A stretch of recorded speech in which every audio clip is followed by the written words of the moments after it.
Një pasuri e vërtet dokumentare është u dorëzuar në Arkivin Qendror të Shtetit nga studiuesi Pjetër Logoreci gjatë një ceremonie të veçantë kushtuar këtij akti dhurimi dhe disa të tjerëve para endës të pak muajve më parë. Sipas drejtorit të Arkivit të Shtetit, gjetëndoi në prioritetet e këtij institucioni këtë vit i është dhënë rëndësi pasurimit të fondeve arkivore si nga bashkëpunimet me arkivat e rëndësishme si e Istanbulit, Vatikanit, Londrës e të tjerë, por edhe nga dhurimet e personave të apasionuar pas historisë apo familjeve patriotike. Një nga drejtimet kryesore të pasurimit me dokumentacion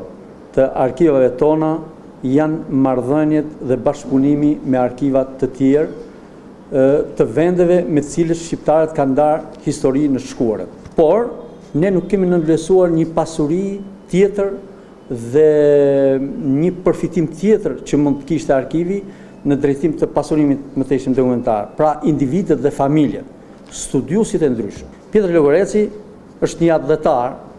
një njeri i cili është i frymëzuar nga vlerat e vendit të tij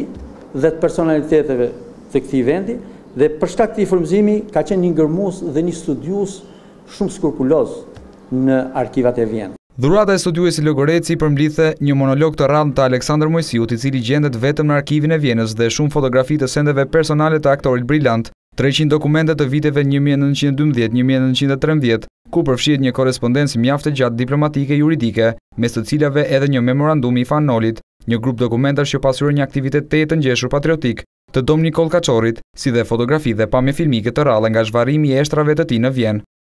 Këtu ka gjithë letra që Nikol Kaçorri ka shkruar kajzerit të Austrisë dhe Ministrisë Austriake për mos lejimin e coptimit të kombit shqiptar nga fuqitë e tjera. Por ajo që vlen është një monolog, është një recitim për fëmijë